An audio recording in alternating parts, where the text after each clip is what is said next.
Assalamualaikum warahmatullahi wabarakatuh.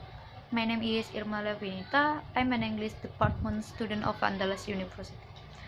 In this video, I would like to present a reading report, the Great Gatsby novel, from chapter 7 until chapter 9. First, chapter 7. Gatsby and his party because Daisy is not interested to the party. Gatsby also fired all of his servants because Daisy thought they will make a gossip about their relationship. Gatsby replaced the servant with some of Walsim's men. In the hot summer, Gatsby, Nick, Jordan, Tom and Daisy have a lunch at Tom and Daisy's house. There, Gatsby and Daisy seem unable to hide their love. They are like a couple who fall in love. Then Daisy asks to go to the city. Tom agrees, and Tom realizes that Daisy and Gatsby love each other. Tom, Nick, and Jordan drive Gatsby's car. Meanwhile, Gatsby and Daisy drive Tom's car. When Tom, Nick, and Jordan fill the gas in Wilson's garage, Wilson tells that he knows his wife Myrtle having an affair, and they want to move to the west. In the city, they are take a suite in Plaza Hotel.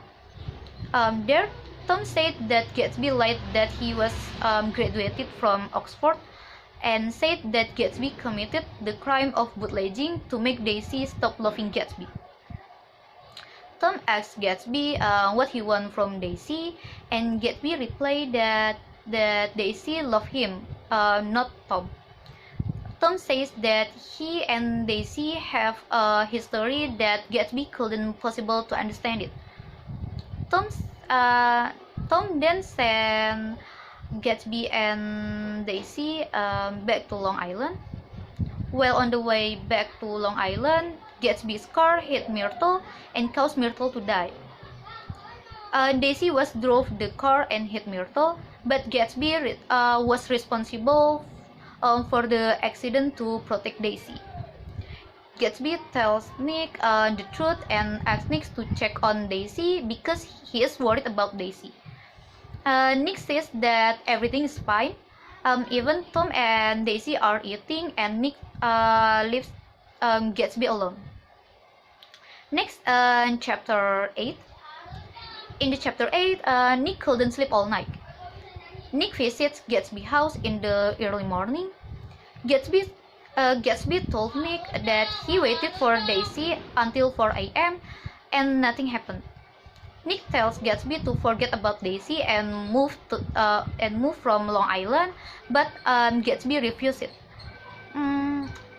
And Gatsby tells the flashback of their love relationship that they have long time ago. Gatsby tells Nick that he and Daisy plan to get married, but Gatsby had to leave to go to war and asked Daisy to wait for him. But when Gatsby come back, Daisy was married to Tom. Gatsby gardener interrupt the story to tell Gatsby that he planned to drain the pool. Gatsby tells the gardener to wait because he has never used the pool, and he says he wants to swim.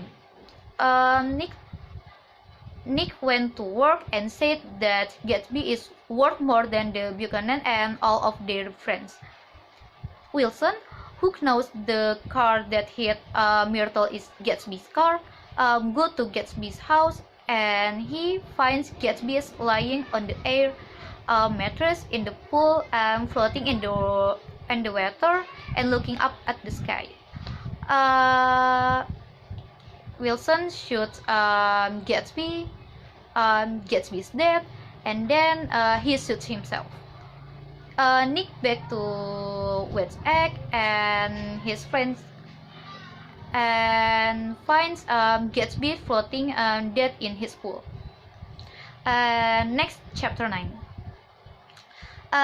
2 years after Gatsby's death, Nick described the event that surrounded the funeral. Swarms of reporters, journalists, and gossip mongers descend on the mansion in aftermath of the murder. Wild, untrue stories are more exaggerated than the rumors about Gatsby when he was throwing his party, or circulate about the nature of Gatsby's relationship to Myrtle and Wilson. Nick tries to hold a large funeral for him, but all of Gatsby's former friends and acquaintances have either disappeared. Tom and Daisy move without knowing their address. The only people who attend the funeral are Nick, Owl Eyes, a few servants, and Gatsby's father, Henry C. Gates, who has come from Minnesota. Henry Gates is proud of his son and saves a picture of his house. He also tells Nick about Gatsby's early life, showing him a book in which young Gatsby had written a schedule for self-improvement. Fed up with the fact that we failed Gatsby, Nick decides to move. He broke off his relationship with Jordan, who suddenly claimed that he was engaged with another man. Nick met Tom at Fifth Avenue in the New York City. Nick initially refused to shake Tom's hand, but eventually he accepted. Tom said that Gatsby deserved to die. Nick concludes that Tom and Daisy are careless and uncaring people, that they destroy people and things, knowing that their money will shield them from ever having to face any negative consequences. On his last night in West Egg, before back to Minnesota, Nick walks over to Gatsby's empty mansion and erases an obscene word that someone has written on the steps. Nick thinks of Gatsby, whose wealth and success are so close to the American dream, that he fails to realize that his dream is over. That his goals are empty. Nick senses that people everywhere are motivated by the same dream and the desire to move forward into a future where their dreams come true. Okay, that's all from me. Thank you for your time to watching this video, and I say wassalamualaikum warahmatullahi wabarakatuh.